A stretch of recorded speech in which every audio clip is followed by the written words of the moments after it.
It's the Full Court Press with Eric Frandsen and Jason Walker. Welcome back to the to the show that we're doing right now. Following the local teams, breaking down the biggest games with in-depth analysis and team interview. Join the show by calling into 435-752-1069 or text 435-339-0321. It's the Full Court Press. Throws, ends up, yes! Caught! Touchdown! They did it!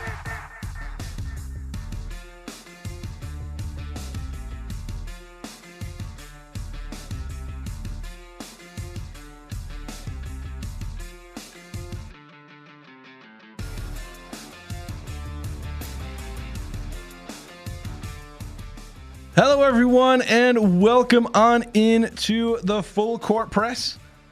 Jason Walker here with Eric Frandsen on a Thursday edition of the show. Very happy Thursday. Yeah, nice, solid Thursday for the Aggies, for obviously local teams. Of course, Utah State going on the road away from the community here and getting a win over the Lobos. Not just getting a win, but getting a win in absolutely dominant fashion. One of the largest margins of victory for Utah State over the Lobos in the pit in history, though not the largest. Be surprised. 20-point win by the Aggies wasn't the largest margin of victory for Utah State in the pit, but still, any win in the pit is good for the Aggies. But again, doing so in incredibly dominant fashion, 86-66. Recap of the game, at least in written form, is available on Cache Valley Daily, but we're going to be going over it all on today's show. Slightly shortened. We're going to have the full first hour, and then part of the second hour, we'll have basically one segment. So we'll keep it to that. We won't have anything extra on our podcast feed. But yeah, well, we're gonna a lot of Aggie stuff, Mountain West stuff this hour. There's been a lot of moves in the NBA leading up to the trade deadline, which is now passed. Utah was pretty involved, so we'll get into more of that. What does this Utah Jazz roster look like now, and some of the other big moves in the NBA? So that's the time that we have in the 5 o'clock hour. That's what we'll discuss. But man, what a win last night for Utah State. First half, I mean, it's kind of back and forth. I'm not really sure if either team can pull away. I mean, it felt better for Utah State than some of the games that we've seen. Kind of a sluggish start, but it didn't feel like Utah State was really out of it, or New Mexico was really out of it. But that second half, holy cow! Utah State just blitzed them defensively, got after it, just sucked the life out of the Lobos. Even with guys in foul trouble, significant foul trouble, give credit to Coach Calhoun and how he managed that with rotations and guys staying on the court, because it could have gotten real ugly when Gary Clark and Carson Templin got into serious foul trouble with still a lot of time on the clock and Zach Keller out with his rolled ankle. If Gary Clark and Carson Templin both foul out, that could have been really, really shaky last 5 minutes. But Utah State held on, continued to play tremendous defense on the perimeter, but also attacking the rim. And that was so fun to watch for Utah State last night. Oh, man, to turn my own mic off. It was just, as you said, great play by Utah State all around. And I think one, man, they played particularly great defense on was Jake Hall. You look at Hall's last, I think this is 8 games, pulling up his totals from the last 8 games before playing Utah State. I mean, in those games, the Lobos were 7-1. That one loss was at San Diego State, a game that they were close in pretty much the entire time. Hall had been averaging 19.6 points per game and was shooting 53, basically you round up, you get 54% from three. Shooting over 50% from the field overall anyway, in 54% from the field from 3-point range, and he was attempting 7 3-pointers per game. This isn't a guy who's just shooting when he's only wide open. This is a guy shooting almost every time he gets the ball half open on the perimeter, sometimes even with a guy in his face. Yeah. And he's making it more often than he's missing. Yeah, he's a great scorer, great shooter. and Utah State just made life really tough for him. Yeah, in the first half, he has 9 points. Like when they went to halftime and Jake Hall had 9 points, you think, all right, not a bad half for him. 2 of 4 from 3. That's about what he'd been doing. Again, those most of the year, and especially these last 8 games. Had 3 rebounds, did have a couple of turnovers, but New Mexico was having a bit of trouble in turnovers in that first half. So you think, okay, not bad for Jake Hall. Second half, he had 1 point. He only attempted 2 shots and 1 3-pointer. Went to the free throw line for 1 trip and split the shots. Utah State completely shut down Jake Hall, who's been torching a lot of the Mountain West for most of conference play and has obviously been having a spectacular season as a freshman. Just absolutely, tremendous stuff from him. But the Aggies shut him down. They basically shut everything down. Yeah, Bullion got into foul trouble. He wasn't nearly as aggressive. He didn't have much of an impact in the second half. Utah State just was not afraid of him. The Aggies went after him. It was interesting watching some of the adjustments in the game flow for Utah State, because in the first half, it seemed like there was an effort to try to pull him away from the basket, keeping Carson Templin at the high post, high with screen and rolls and stuff like that, which then left Carson open at the top of the key. And he was hitting those shots against San Diego State. He was not hitting those shots against New Mexico, but he was, bless him for trying, he kept putting them up. But it looked like they were trying to pull Bullion out of the paint and force him to be in those screen and roll actions. But then they adjusted, and they weren't doing that as much. And then Carson was attacking the rim a little bit more on those rolls. And generally speaking, Utah State was attacking.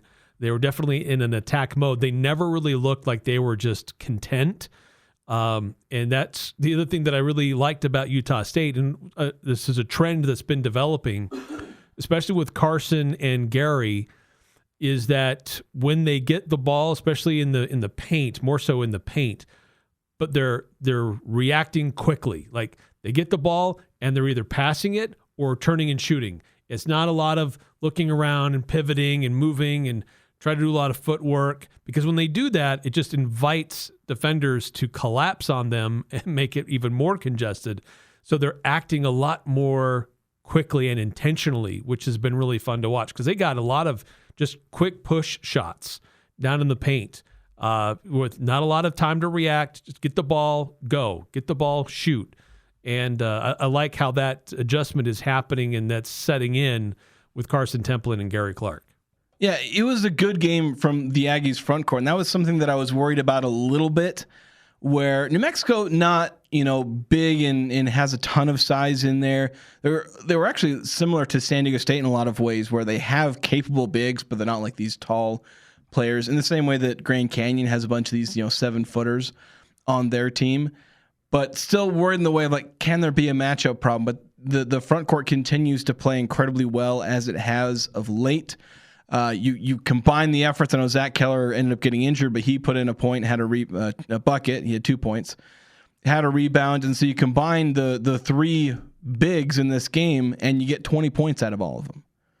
And if you can get 20 points out of Keller, amazing. Clark, and Templin, that's the kind of performance you need. Like you look at San Diego State, Carson had like most of what would end up being like 20 or 24 points out of the bigs. But if that's the kind of production you can get out of everyone, you got 20 and 10 out of your 3 bigs. And that's kind of the way Utah State's front court works. You tend not to get the 1-star performance of the guy who puts up 20 and 10 by himself, but you can get a collective, really effective, performance. And heck, Adlin Elmine, he's part of that front court. He's starting at power forward. He goes out and gets a double-double. Yeah. He gets 11 points and 10 rebounds. And most of those were on the defensive end, but defensive rebounds are really important. Absolutely. You need to go out there and get them. And he was going out there getting contested rebounds. And, and he's just been spectacular these last, kind of the last month.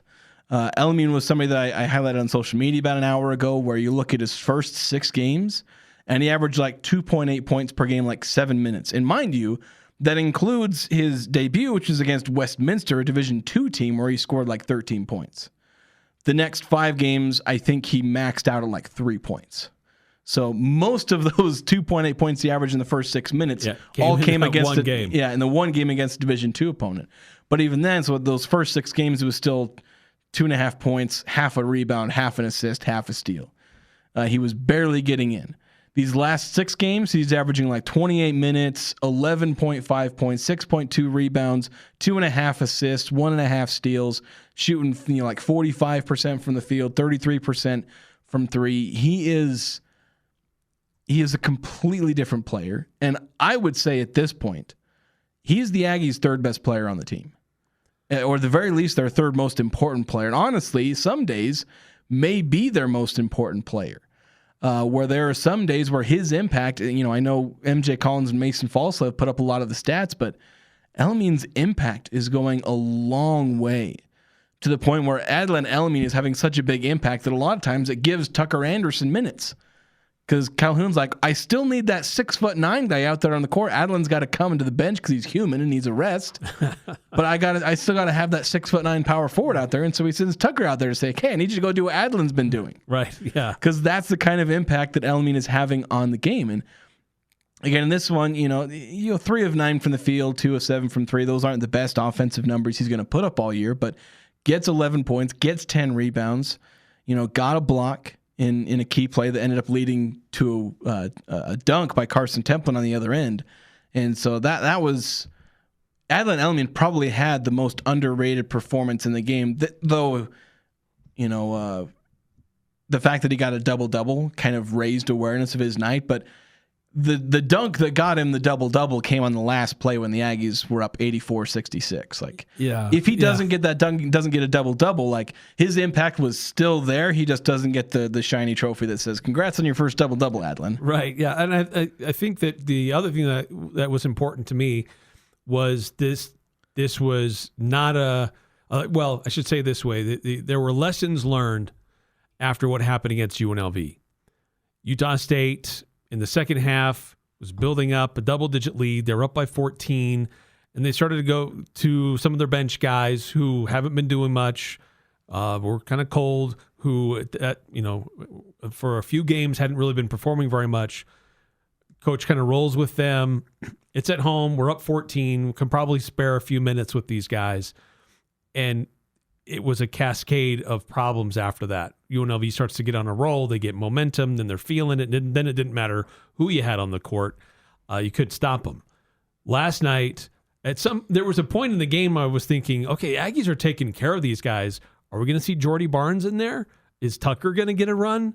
And neither of them got in. I think it's because Coach didn't want a repeat. He's on the road. He had a healthy lead, and the team was in control. But he didn't want to give New Mexico any air.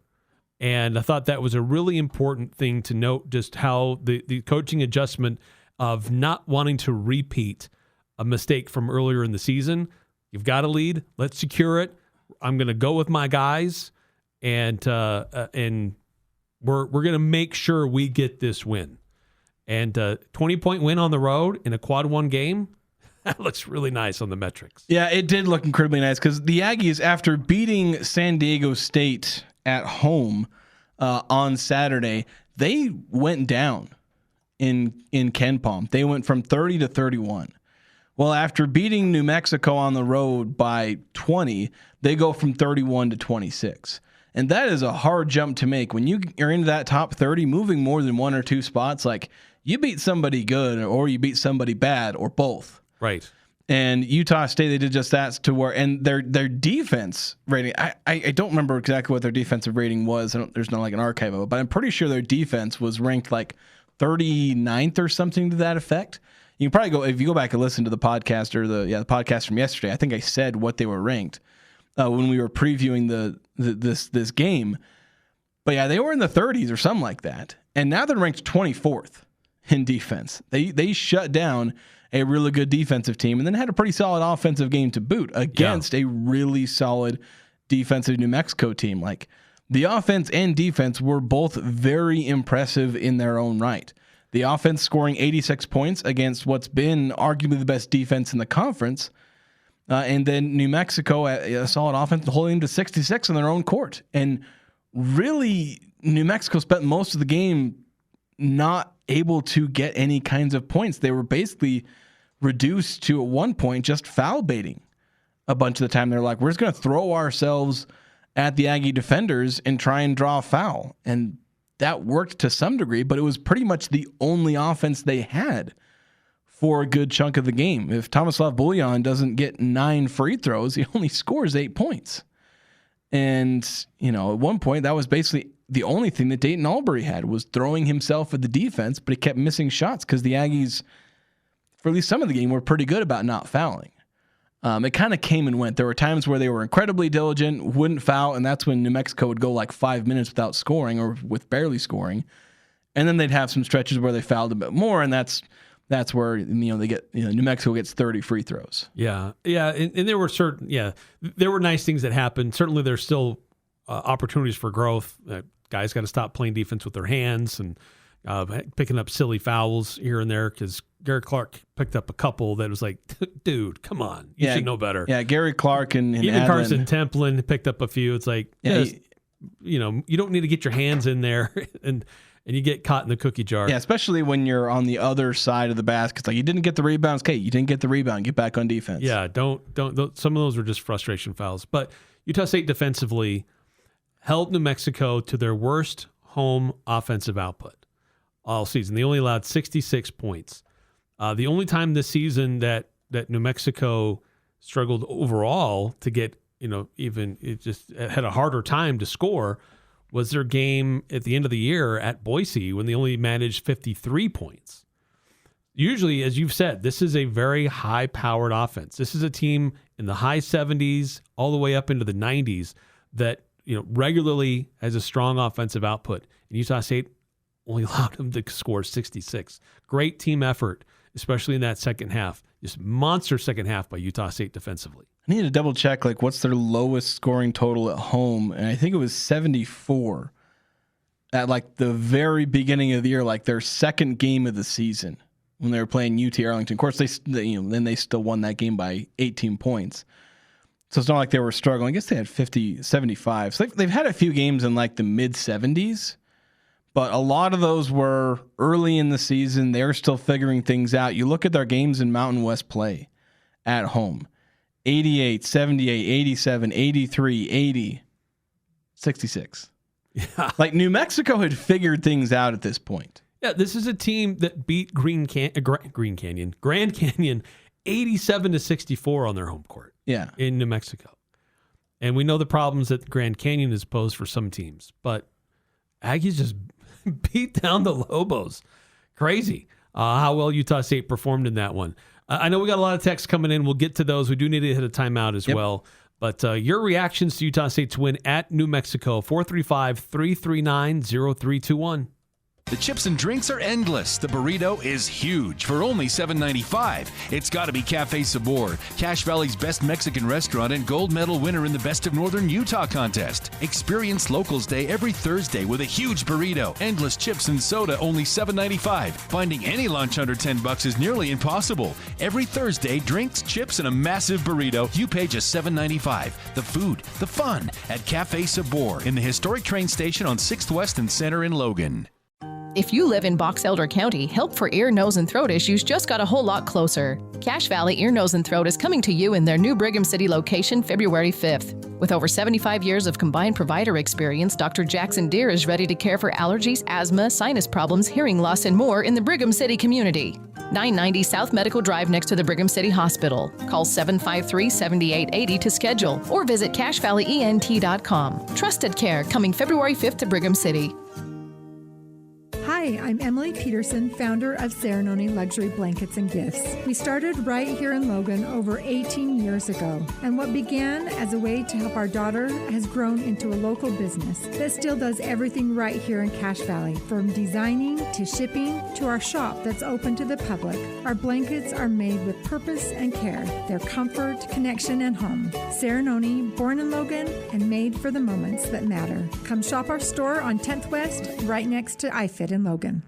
Markets are unpredictable, but reaching your financial goals shouldn't be. Adams Wealth Advisors is dedicated to helping you navigate these challenges and ensure you're prepared for every outcome. Whether your financial plan revolves around advanced tax planning, estate planning, business strategies, retirement planning, or investment management, Adams Wealth Advisors team of CPAs, CFPs, and CFAs will provide the expertise needed to help you reach your financial goals. Visit AdamsWealthAdvisors.com. That's AdamsWealthAdvisors.com for more information or to schedule an appointment. Now here's a concept. You earmark a third of your profits to go back into the community to local charities. Dex Imaging does that. My name is Nate Lamson, and I'd like to share with you what I know about the company that acquired Valley Office Systems. Dex Imaging is committed to continuing quality customer service on your copier, printer, or office solution while raising the bar to become a strong community partner. Visit deximaging.com. We think globally, but act locally.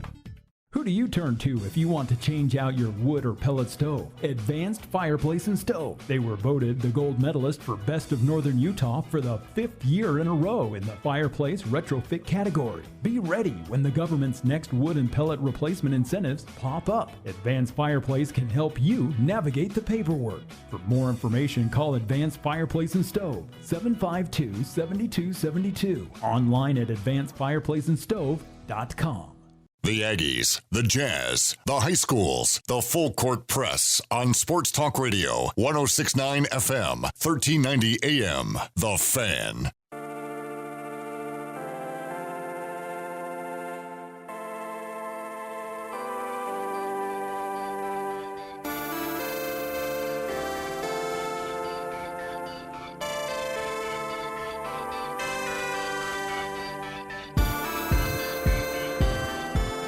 Welcome back to the Full Court Press. And a reminder, indoor air in our area can be up to 5 times dirtier than outdoor air, especially during the dry winter months. Dry air keeps dust and allergens floating around longer, and that sends them deeper into your lungs and making sickness more likely. Mountain Valley Heating and Air installs high-efficiency steam humidifiers that use 1 gallon of water with no waste to improve air quality. Call 435-753-5170 for a free in-home air quality assessment. You can get that from Mountain Valley Heating and Air. Again, that's 435-753-5170. Now, we've got our Young Power Sports of Logan text line, our own number that you can text and join our show, our program, here on 106.9 FM, 1390 AM The Fan. Text 435-339-0321 forward to give your thoughts. We have a few texts rolling in. 9310 saying, New Mexico didn't look ready for the moment. We're totally flat. Maybe. I'd agree with that completely. They did not look ready. And honestly, I think this is one of the key takeaways for me. And it plays off of something that Coach Calhoun actually said, and I put it in my recap, where his whole point was, let's see, I'm going to find the exact quote here, or at least try to find it. While you look for that, the only thing I would maybe push back on that a little bit is in the first half, it was anybody's game. I mean, yes, Utah State got a 6 or 8 point lead at one point, but New Mexico rallied back and it was back and forth, and it was, a tight game with a minute and a half to go at halftime, and Utah State's barely up by 3 at the half. So in the first half, it was anybody's game. So to say they came out flat, I don't agree with that. They came out flat in the second half. Utah State was on the offensive and put New Mexico on their heels. I do think they deserve criticism for their lack of adjustments. But I don't know if I'd say that they came out flat and we're not ready for the moment. And see, I'd say that's a fairly accurate statement because, for one, New Mexico started 4 of 14 from the field. And heck, in the first half, outside of about a 3-minute stretch where they shot, I think, 6 of 9, they were terrible in the first half. Like they made 6 out of 9 shots from about the 8.5 minute mark to about 2 minutes left, and then they missed. They only attempted 2 shots in the final 2 minutes, and it was a couple of misses on a fast break by Dayton Albury where he airballed a layup and then got his shot blocked at the rim, and those were the only 2 attempts that New Mexico even had in that stretch. And so they shot 11 of 27 in the first half. The Aggies, they did have a cold spell in the first half where they went 1 of 7, but the quote that I was looking to dig up was Calhoun saying, "Our message today was just play like men. We're the older team. That's how we recruit. We want to play like men on the road." I thought we got a lot of efforts from a lot of guys. Utah State is older. New Mexico has a bunch of freshmen on this team, guys who are performing well. Like, heck, by the metrics, you look at catch-all metrics, New Mexico has the 3 best freshmen in the league: Jay Call, Tomislav Buljan, and Uriah Tennant. Those are the three freshmen in double figures. I think Jared Calhoun he said it in the interview we played yesterday, where I think they're one of the only teams, or maybe the only team, with 3 freshmen averaging double figures. And that's fantastic, and that shows potential for the future if they're able to hold on to him. But they are prone to, in a home game when you're supposed to be, you are the favorite team. You're favored by 1.5, 2.5 points. Most of the computer metrics have you winning the game by 3-4 points. You're supposed to be able to take control. And the Aggies, while they weren't dominant in the first half, they pretty much had control outside of like a 3 or 4 minute stretch when New Mexico went on like a 7-0 run. And so Utah State took control of that game early. They got the crowd out of it. And when the crowd wasn't there, again, save for a pretty quick stretch where New Mexico had the one run, Utah State took the crowd out, and then New Mexico was basically playing a neutral site game in some ways, where, the crowd was kind of there, but not nearly the kind of impact that the Pit or, say, any of the other great venues are. And they weren't able to manufacture something to get the crowd back into the game, because like Utah State, when they were at home against San Diego State, the crowd was out of that game, and the Aggies got the crowd back in late in the first half and then late in the game, and combine those two efforts, and the Aggies end up winning that game pretty comfortably by the end. New Mexico could have had a repeat of the same situation. Sure, the crowd got taken out of it by the Aggies developing an 8-point lead in that first half, but can you manufacture something? Can you come out of halftime with the energy to get the crowd into the game once everyone sat down for 10 minutes? The young New Mexico team couldn't manufacture that in this case, and the veteran Aggies were able to go on the road, quiet the crowd down, and then just take control of the game and never let New Mexico go on a run longer than 4-0. Because if they go on a 6-0, 7-0, 8-0 run, the energy gets in the crowd. But when you only get back-to-back buckets, and that's the best you can do, the energy stays down. And that's where I think that's on point, where New Mexico just wasn't ready for that. The younger team just wasn't ready for the moment. Yeah, well, and I want to give credit to how Utah State countered any type of any opportunities that New Mexico tried to create to initiate momentum on their side. Utah State would counter with a bucket, or Calhoun would call a quick timeout. It's like, no, I'm not letting you guys back into this. No. Do the Kembe Mutombo. But I thought that Utah State and Jared Calhoun outcoached Eric Olin. Yeah, he learned from what happened last year when Olin brought his team to the Spectrum and what he's capable of, and he was not going to give him that kind of oxygen to operate in the Pit. So great coaching, great adjustments, and a better, more mature team took advantage of their opportunity. Yeah.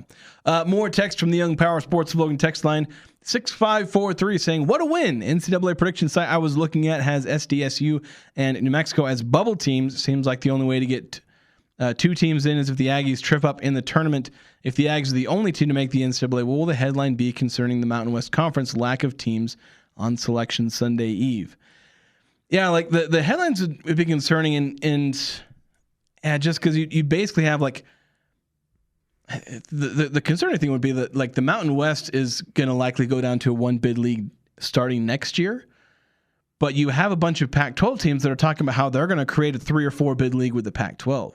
That would be the biggest concerning thing if you're like Utah State or one of the departing members, because if you're in the Mountain West for next year, it's going to be a 1, maybe 2 bid league depending on how teams like New Mexico, Grand Canyon, Nevada, like those are basically your 3 that are potentially going to get at-large bids. But a lot of their ability to get at-large bids previously was playing teams like Utah State and San Diego State. And of course, there was some vice versa, like Utah State playing teams like New Mexico have helped them get an at-large bid. But the Aggies are going to replace teams like New Mexico and Nevada with Gonzaga.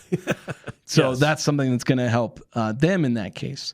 So I think the main thing is that it would just be 1 year. And I think there's a lot of people that can just kind of like gloss over, hey, it's one bad year. Just like when the Mountain West got 6 teams in 1 year. a lot of the mid majors obviously really happy because hey, mid major getting 6 bids, but the people who are down in the Mountain West is like, well, it's just 1 year.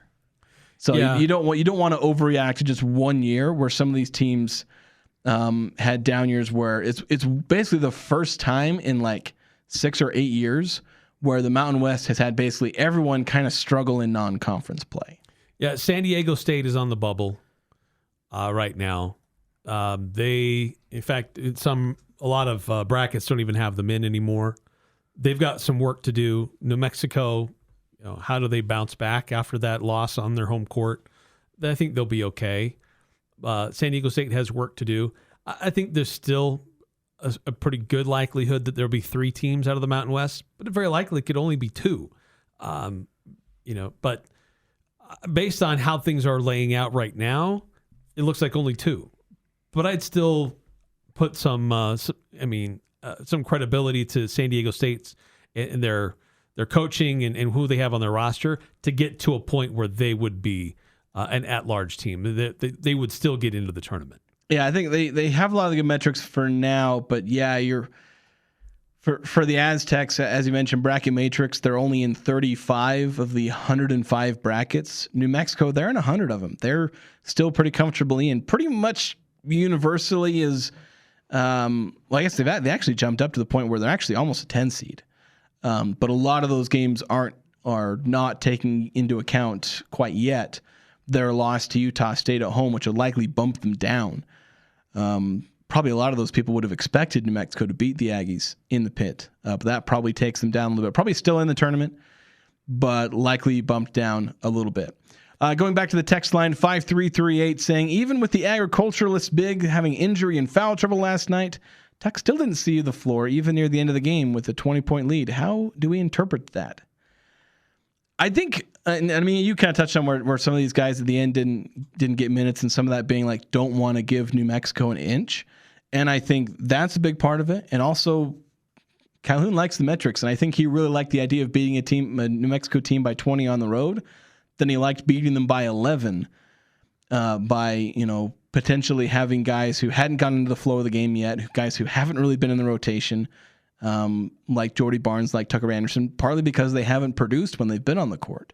And there is a potential that they end up, like they gave up some points to Wyoming at the end of that game and gave up some points that could have been crucial to those metrics. So I think that probably played a big factor in, of course, if Carson Templin had fouled out, Tucker Anderson would have gotten into the game. They would have basically paired Tucker Anderson and Adlan Elamine in the front court there and just ridden out as best as they could from that point on. But since Carson didn't foul out, Calhoun didn't have to actually put that plan into action. Yeah. Would I like to have seen Jordy Barnes and Tucker Anderson get some quality minutes?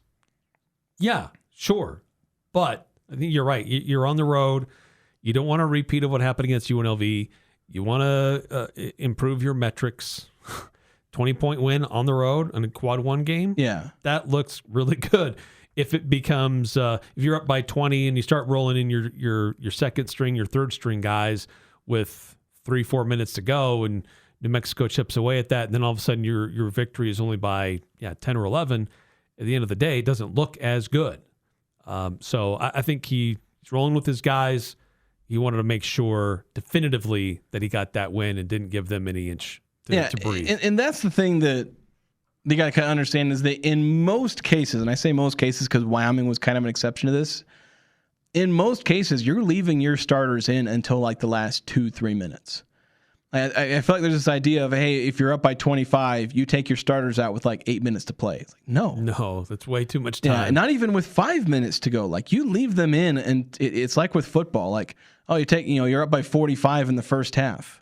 You say, your starters don't even touch the field in the third quarter. Yeah, they do. They probably do it for 1, maybe even 2 possessions, because the math is like, is it possible for the other team to come back? But on top of that, as we just talked about, is it possible for them to basically ruin the hard work you've earned, potentially for the metrics, which are incredibly important?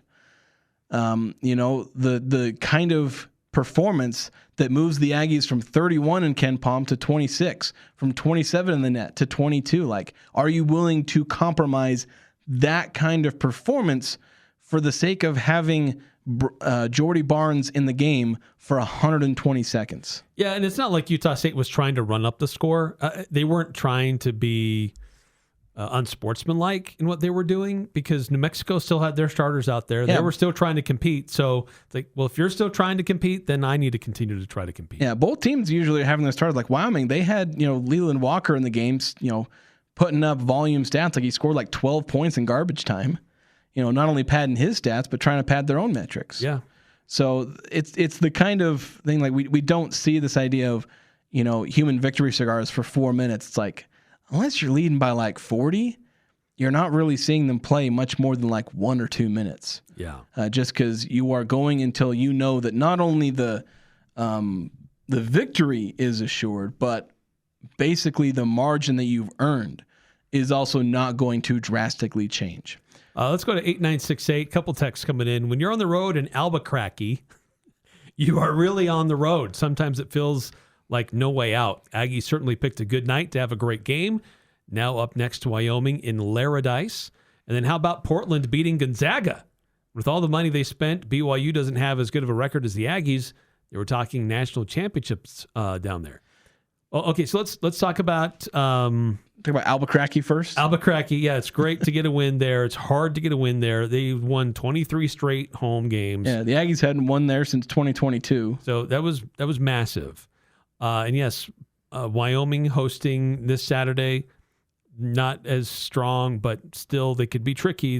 When they want to play good, they can. Yeah. So don't overlook Wyoming. And then Gonzaga, that was a shocker. That just sometimes you just have a bad game and the other team's on it, and that's what happened to them.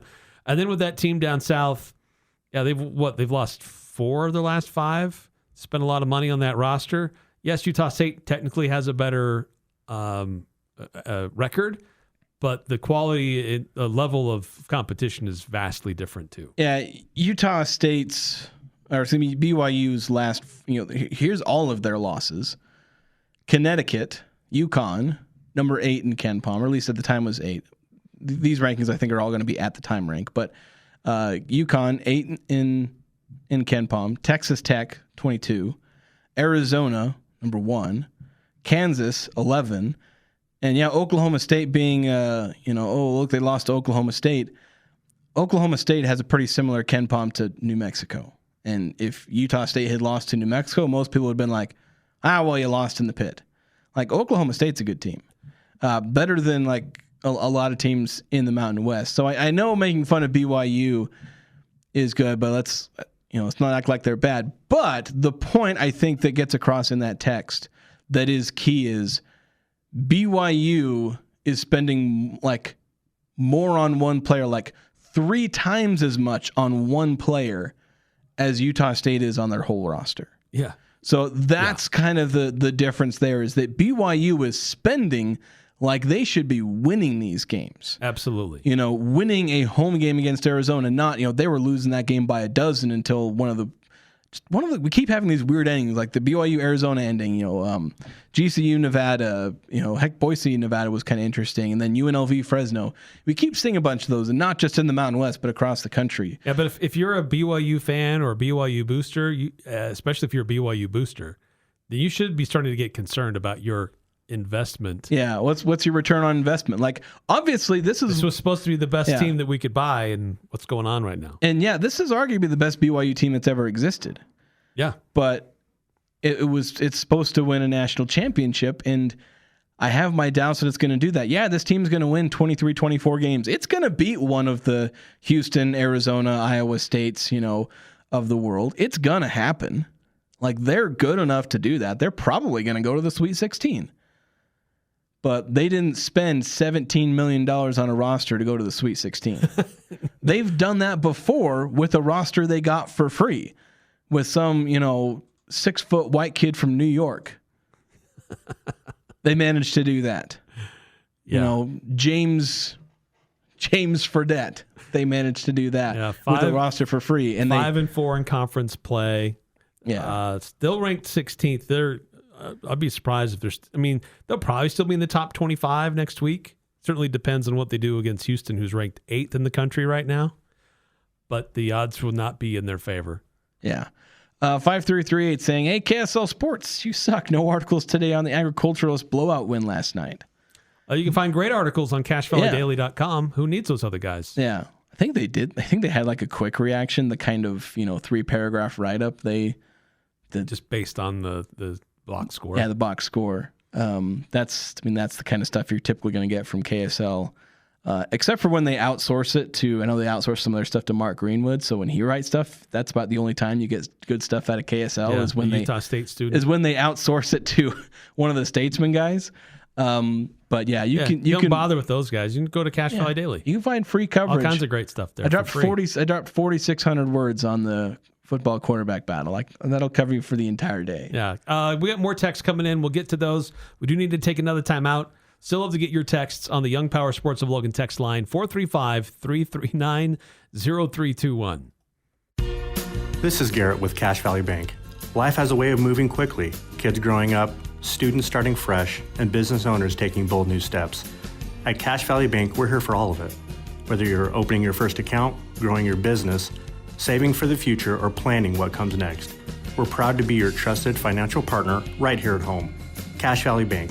Real relationships, real solutions for every stage of life. Member FDIC.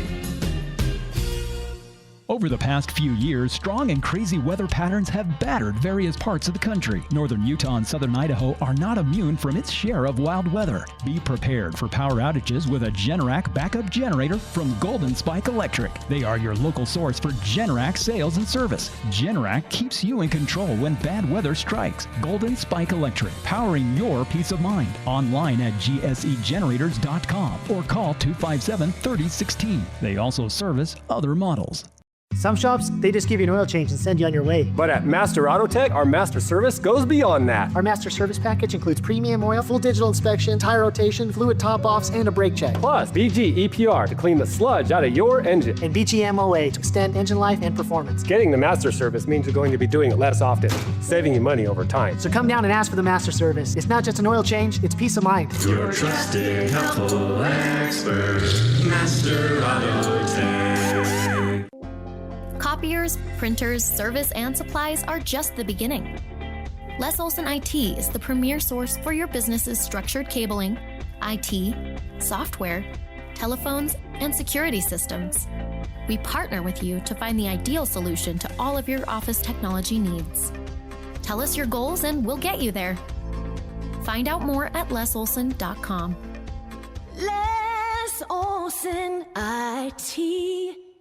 Fall in love all over again this Valentine's at the Riverwood Sweetheart Soiree. Join us February 14th from 6 to 9 p.m. for an unforgettable evening of romance. Enjoy a gourmet prime rib buffet complete with irresistible sweetheart desserts. Savor every moment while enjoying live music from Kellen and Kendall, setting the perfect mood for the evening. And sip and smile with an all-you-can-drink soda bar. Make this Valentine's more than dinner. Make it an experience at the Riverwood Sweetheart Soiree. Visit riverwoodsvalentinebuffet.planningpod.com. riverwoodsvalentinebuffet.planningpod.com.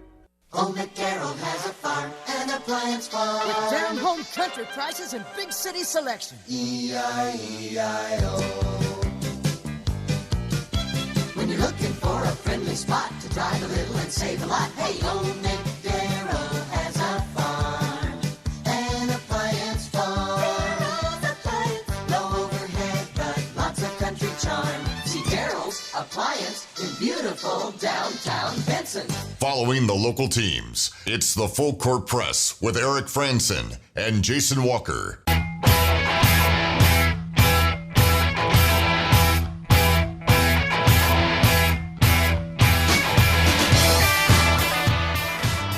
Welcome on back to the Full Court Press. Jason Walker and Eric Frandsen going over Utah State's big win over New Mexico. You might say an iconic win over New Mexico in, as they like to say, the iconic pit. Ah, yes. Yeah, I know that's New Mexico loves to call it the iconic pit, and then they pull like an SI article from like 1999 ranking all the different college venues that had New Mexico like number 2 or number 3. Obviously a fantastic venue, though. And yeah, it has great history, and it's historically has been a tough place to get wins. Yeah, and I mean, they had 23 straight wins there. including wins over the Aggies and, well, basically everyone in the Mountain West at that time. So it is absolutely no slouch there. We have our Young Power Sports of Logan text line. A lot more texts coming in. 5338 chiming in saying, Jaywalk is the man when it comes to covering the agriculturalists. I appreciate that.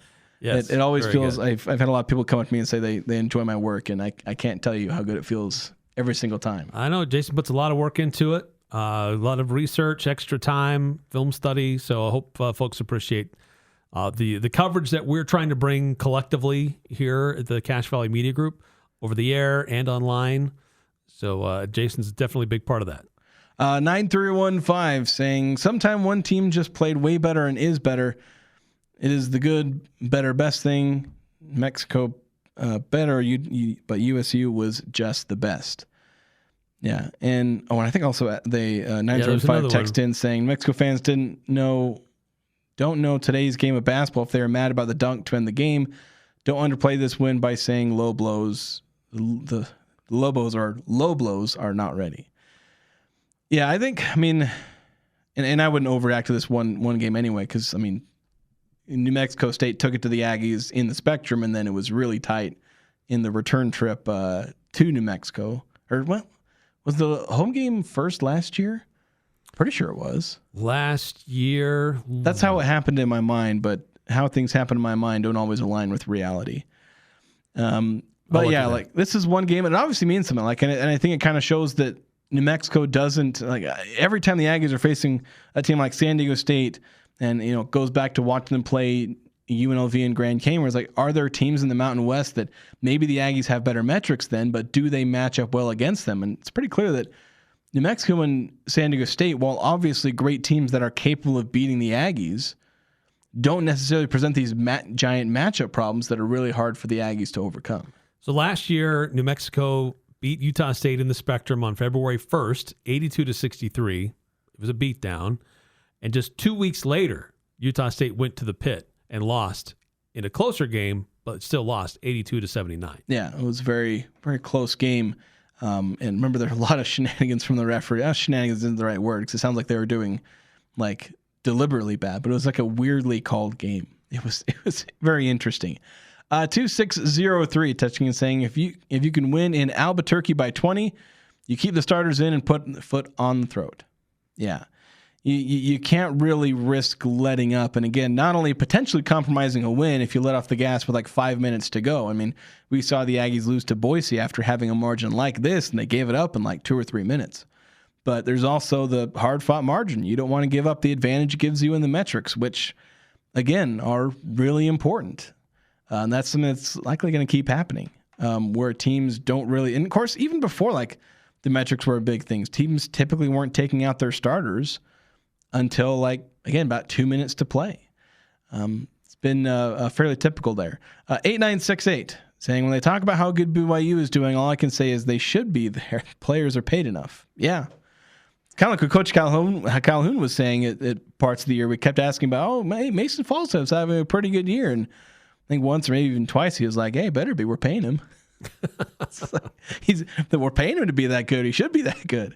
But Mason Falstaff, I think right now, if you ended the season right here, Mason Falstaff is dang near unanimous player of the year. I think he really is. I think there were stretches earlier in the season where we could debate a few different guys, maybe even a few different guys on Utah State's roster. Yeah, MJ Collins pretty much right there with him. But I think Mason has proven to be consistently there with scoring, rebounding, steals, defense.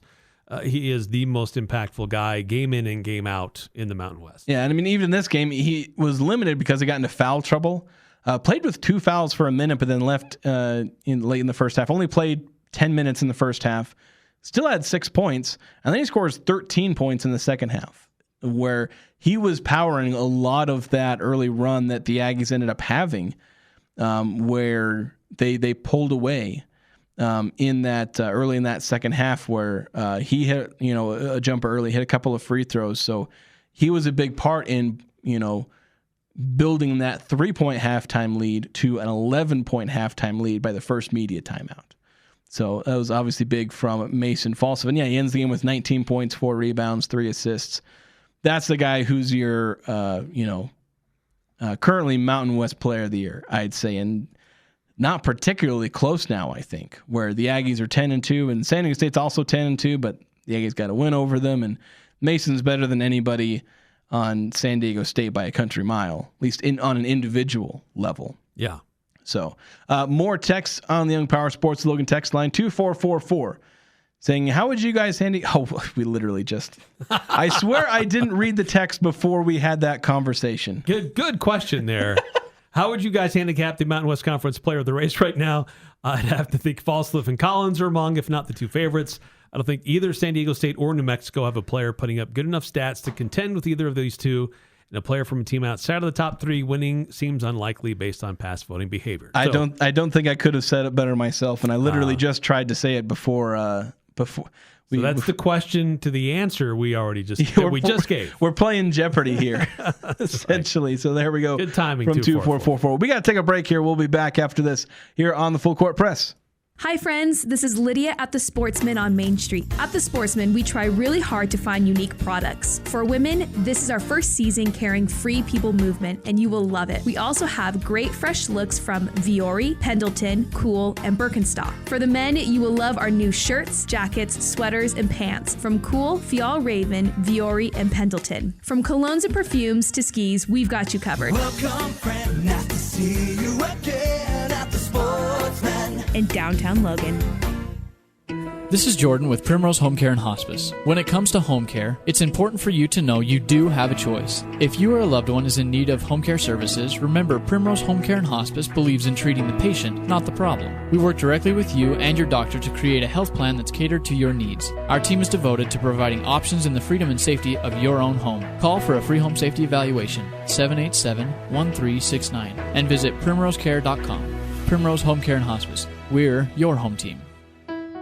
What do Valentine's Day and Jarek's have in common? They're both all about the romance. Jarek's Fine Jewelry has a great selection for your sweetheart. Don't sweat it out worrying about where to get the perfect gift. We've recently added a 3D laser engraver. Now through Valentine's, Jarek's will personalize any jewelry purchase for no additional charge. We can engrave a wedding date, a name, or any message on most jewelry, like a pendant, watch, bracelet, the inside or outside of a ring. This Valentine's, let us help personalize your gift and make it special. Make it Jarek's. Snow and black ice are here to stay for a while. If your tires aren't ready, neither is your vehicle. At Express Auto and Tire, they work with all vehicles and all tire sizes, making winter traction and safety their top priority. Name brand tires are always less at Express Tire. As a Point S Tire location, you're backed by a nationwide warranty. Get winter ready with no appointment needed. 3200 North Main. Express Tire,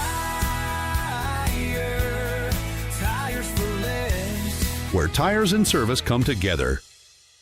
Now here's a concept. You earmark a third of your profits to go back into the community to local charities. Dex Imaging does that. My name is Nate Lamson, and I'd like to share with you what I know about the company that acquired Valley Office Systems. Dex Imaging is committed to continuing quality customer service on your copier, printer, or office solution while raising the bar to become a strong community partner. Visit deximaging.com. We think globally, but act locally.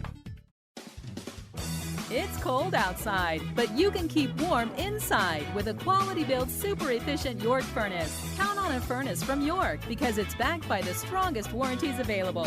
Call Advanced Heating and Air Conditioning, your local York dealer, at 752-7272. Online at advancedheating-ac.com. We're not comfortable until you are. Advanced Heating and Air. The Aggies are number one here. The Full Court Press. Connect with us on Facebook, Twitter, and online at 1069thefan.com.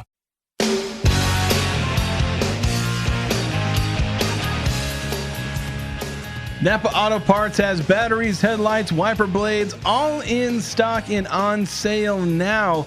Chemical Guys Car Wash and Detailing Kits, only $49.99. Pick up the last bags of Blue Heat Ice Melt for just $10. They got air fresheners, snow scrapers, shop towels, seafoam, and more. Again, it's all on sale at your locally owned Napa Auto Parts locations. They got stores from Preston all the way down to Providence.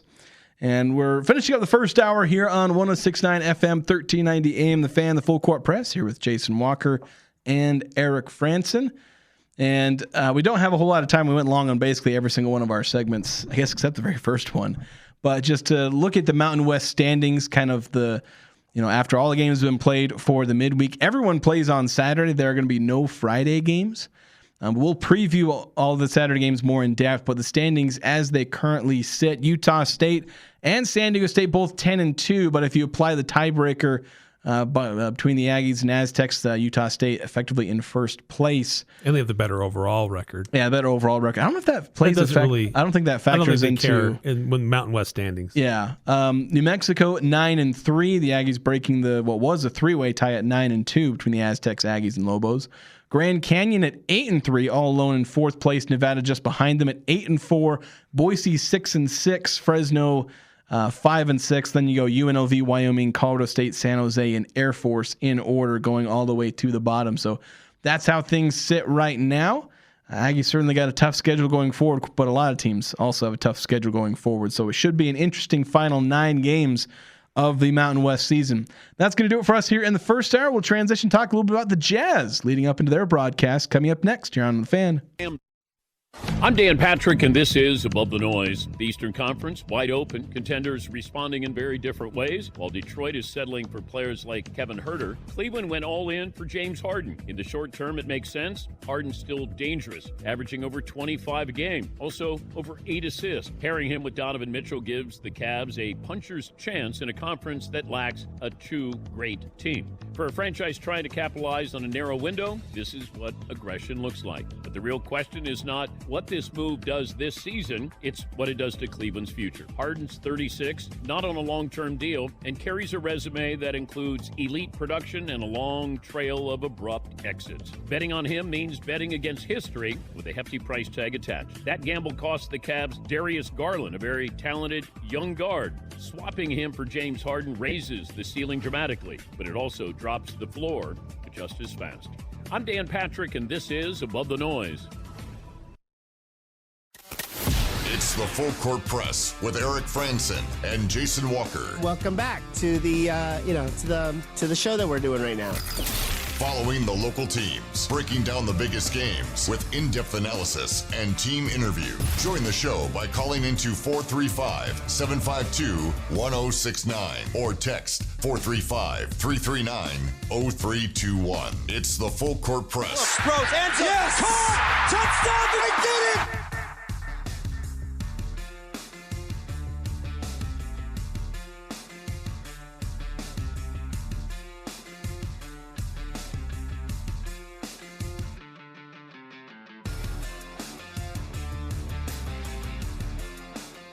Welcome on in to the Full Court Press, second hour here with Jason Walker and Eric Frandsen on the Full Court Press. 106.9 FM, 1390 AM, The Fan, streaming online at 1069thefan.com and on the 1069 The Fan mobile app. Also available on our podcast feed, which you can find on the website or on the mobile app or pretty much wherever you get your podcasts. You can find us, just search for the Full Court Press, search my name, Jason Walker, along with Eric Frandsen, or I guess. You'll probably find us one way or the other. And however you're listening, we're glad to have you on. Shortened live show, although we aren't going to be doing any extra podcast content today. We'll still have about an hour's worth of content with the whole first hour, which we'll also just staple on. We'll staple on this portion of the second hour. So those of you listening on the podcast feed, we had basically one extra long hour of a podcast, essentially. Yeah, it's been a crazy couple of days, really, 24, 36 hours in the NBA. With the trade deadline was earlier today. It's now gone, but a lot of teams making moves, and a lot of all-stars were on the move. And looking at what the Utah Jazz did and some other teams and what they did, I think it signals a couple of interesting things of note. For Utah, I think it says a few things. One, this is the last year of the tank. They're making moves to put themselves into more competitive mindset next year. Two, I think it tells fans, and I think it tells the organization that there probably isn't going to be a really interesting free agent market this summer. So to get the players that we want, we have to go get them. We have to acquire them by making trades. But three, the the likely draft class for next year probably isn't as good as the draft class this year. So just because they made those moves, I don't think it means that they're going to be trying to press to make the play-in tournament this year. But I think it says, all right, this is the last year of this mess. We're gonna be serious about basketball after the season concludes. It'll be interesting to see how they utilize the players that they collected and some of the moves that they made. How often they play them, but I think Utah as an organization still needs to be careful about still trying to stay in that bottom 8 for this year's draft class. Yeah, still important for them to finish in that range. Just an update on where they're at. The Jazz still number 6. They're kind of on an island there at number 6, as you have basically all the teams 3 through 5 all have 13 wins. The Pacers are 13-38, and then Brooklyn and Washington, who just acquired, acquired Trae Young and Anthony Davis in trades, but Brooklyn and Washington are both 13-36. The Jazz are 16-35, and then you have the Dallas Mavericks, who actually just traded Anthony Davis. They're 19-31, so the Jazz are 3 games ahead, so to speak, or like I think 3.5 technically, ahead of Dallas, who's on a 5-game losing streak, and then they're essentially 3 games behind Washington in this race to the top or to the bottom, however you want to look at it. And if they end up at 6, that's a relatively safe spot to make sure they don't end up losing their pick. You're in the single-digit % chance, but that's still an uncomfortably high chance. If you're a statistician, even if it's only a 3 or 4% chance of happening, that's still uncomfortably high, especially if you're a team like the Jazz and their kind of luck. But yeah, the fact that the tank is likely to be over is a big thing. Although one interesting report, Eric, I don't know if you saw this, but there was one report I saw that was really interesting, and I was kind of torn about it in some ways. And that is that apparently, those of you listening at the top of the hour, and at least in the live portion, would have heard the report that the Pacers traded for Ivica Zubac. I can never say his name right. Yeah. Former Clippers center, really effective guy, plays within himself. He's a guy that can get you 10 and 10. On a good night, he can get you like 20 and 20 if he has kind of one of his all-timers, but really solid center, does everything you want centers to do. They wanted to go out there and get someone like that. They had to trade Miles Turner, or not if they had to, but they did trade Miles Turner. And so they were looking to get another center because they're kind of doing this 1-year dip where Tyrese Halliburton is out. But apparently they were going after Walker Kessler and had offered 2 unprotected first-round picks for Walker Kessler. Yeah, and a couple different reports that the Pacers were going hard after Walker Kessler. They really liked him, really wanted him. They didn't get him. Utah sending a signal to Walker and to the NBA at large. We like Walker Kessler. We really want to keep Walker Kessler. Yeah. Now, they didn't work out a contract extension with him last year's offseason or right as the season began this year. He will be a restricted free agent this summer. So there's kind of that debate, like if another team comes at him with this massive offer, Utah has a right to match, but should they have at least considered letting him walk in exchange for unprotected first-round picks?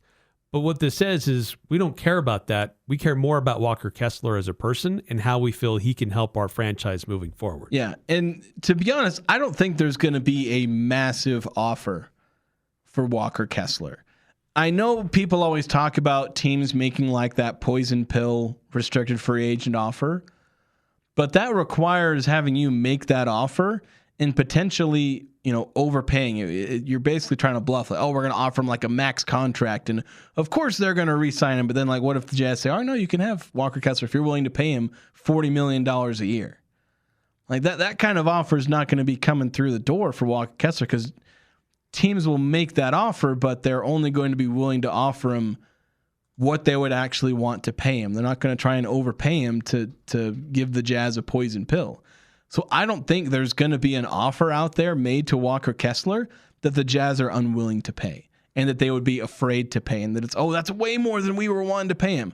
I think they're going to end up having a solid cap hit for Walker Kessler. I mean, obviously, you like to have a good player under a cheaper contract, but this is the world we live in. You actually have to pay the players if you want to have good players. Yeah, if you want to be serious. So let's just recap real quick. So Walker Kessler is going to stay. He didn't end up being any part of the movement, but let's talk about the movement that did happen.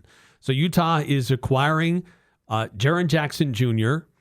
He's been a defensive player of the year. He's been an all-star. This is a high-level player. Yep. A big guy who was also versatile. That's a big piece that Utah did. They also acquired John Concher. I don't know if I pronounced that right, but he is a wing player. Yeah, he's a solid defensive wing. He's had a pretty good reputation of being a wing. He is more of a bench player, fringe starter maybe at his best, but this is the kind of guy who I think it's actually kind of nice to have him in there, have guys like Ace Bailey, Bryce Sensabaugh, learning from a guy who's made his career off of being a scrappy, this guy who comes from Purdue, Fort Wayne. He's not coming from, from the biggest schools. Yeah, 6'5", earning about $6 million, a little more than $6 million a year, but not really a lot of scoring out of him so far. So they acquire him. They also acquired Vince Williams in their deal with Memphis, and he's a younger prospect. He's only 24, but he's 6'4", known to be more of a kind of a defensive guard who can score a little bit more, and he's fairly inexpensive. So yeah, he's basically your depth point guard option at this point, where you have Isaiah Collier, you have Keontae George.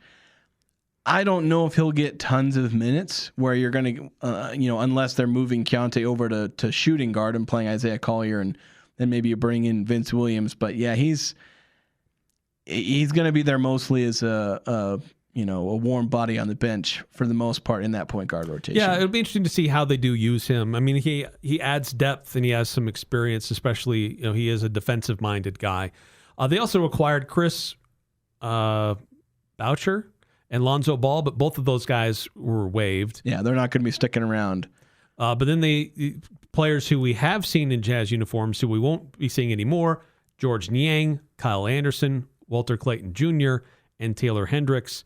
Jazz also send out 3 first-round picks, though really only one of them has real value.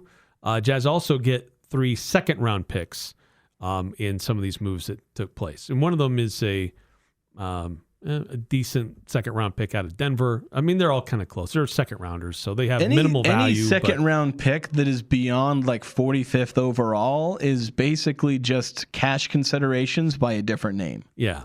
But the one of them, so it's in 2027, 2028, and 2032. So they kind of go out for a ways. But so the bottom line here, though, is Utah, they've got a great star that they've added to their roster. They've added some depth. They're questionable at how really strong that depth is, but they've added some depth. Yeah, they've kind of replaced some of the depth they traded away to get Jaren Jackson Jr. Yes. They basically got like Vince Williams, John Concher, Jock Landale. I think Landale is also being traded. I think he ended up getting moved to Atlanta. Yeah, I think that was part of where they picked up Lonzo Ball. So the Jazz picked up some replacement level players outside of, when they traded for Jaren Jackson Jr., who's obviously far above replacement level. So they'll have a solid roster. Of course, right now they're kind of really thin. They play tonight, and a lot of these guys I think are still not going to be available.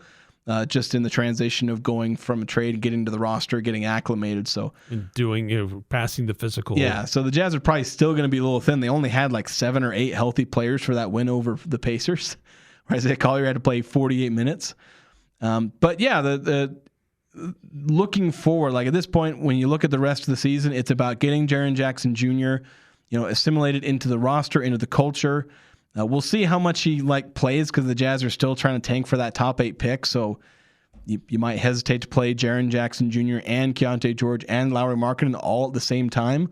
Although fans, and myself included in that, are absolutely itching to see those guys share the court together, and even more so next year to see them, that trio plus Walker Kessler on the court together. Oh yeah, yeah. And it's too bad that Walt Clayton Jr. got sent away. Utah moved up in the draft to get him.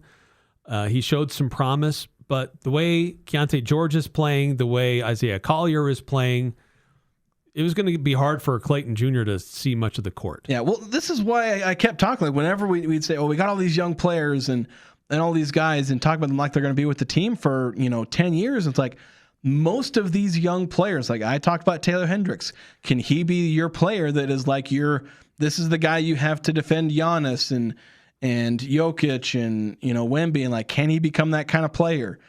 And obviously guarding any of those guys to any degree is almost an impossible task. But you got to have somebody who can kind of slow them down so they don't score 50 in the playoffs. But that's the kind of guy you want. It's like, even that, it's like you lose him and Walt Clayton and, a bunch of these young prospects. And, Bryce Sensabaugh, people talk about him like becoming a future star. Odds are he's going to get shipped out at some point or not re-signed. Like, maybe not. Maybe he becomes a key sixth man and maybe he stays with the Jazz for 5-10 years. But a lot of times when you start bottoming out in these tanks and you pick up a bunch of young players, but you're basically kind of putting them all into a funnel. It's like which guys end up becoming stars. And what we're seeing emerge is that out of all the young players the Jazz have added over the last 2 or 3 years, Cody Williams, Taylor Hendricks, Bryce Sensabaugh, Keontae George, Taylor Hendricks, Walt Clayton, guys they've drafted between like 9 and 30 and all that. Kyle Filipowski's in there as well. Out of all these players, you look at the funnel of who's actually turning into a really good player. Keontae George and Ace Bailey are pretty much the only ones who are really even showing that they're going to make the cut as far as being starting caliber players, let alone stars. Bryce Sensabaugh probably looking at a fringe starter capability. Maybe Kyle Filipowski kind of the same, but they are still kind of in that they're probably expendable. If the Jazz have a trade, like say that there is a trade that they can go out and get, a shooting guard, like a veteran or potentially all-star shooting guard that they could add to this roster with what they have anyway. Guys like Kyle Filipowski and Bryce Sensabaugh are the first players that are getting added to a potential trade like that. And Isaiah Collier as well. Like, if you want something good, you have to give up something good. Yeah, that's kind of the reality of these trades. And so that's where, despite how good Walt Clayton and some of those guys are and the kind of prospects they can be, you got to give up good stuff to get good stuff. And that's kind of the way it goes. Yeah. As we said, we have a shortened show. We got to cut out here in about 40 seconds as the Utah Jazz are going to be playing tonight. I forgot who they're playing. You told me, and I forgot who. Is it Atlanta? Apparently Eric forgot too. I don't know. Somebody in the NBA in the Eastern time zone. Yeah, they are playing Atlanta, so they're taking over in just a couple of seconds here. You can hear David Locke. He'll continue to fill you in on all of the trade, and he'll probably explain it better than we do, along with bringing you, obviously, tonight's game against the Atlanta Hawks. So thanks so much for listening to us today. Make sure to tune in tomorrow. We'll be previewing the weekend, high school basketball, college basketball, and maybe even some more college football stuff as well. Thanks so much for listening. And again, make sure to tune in tomorrow to 106.9 FM at The Fan.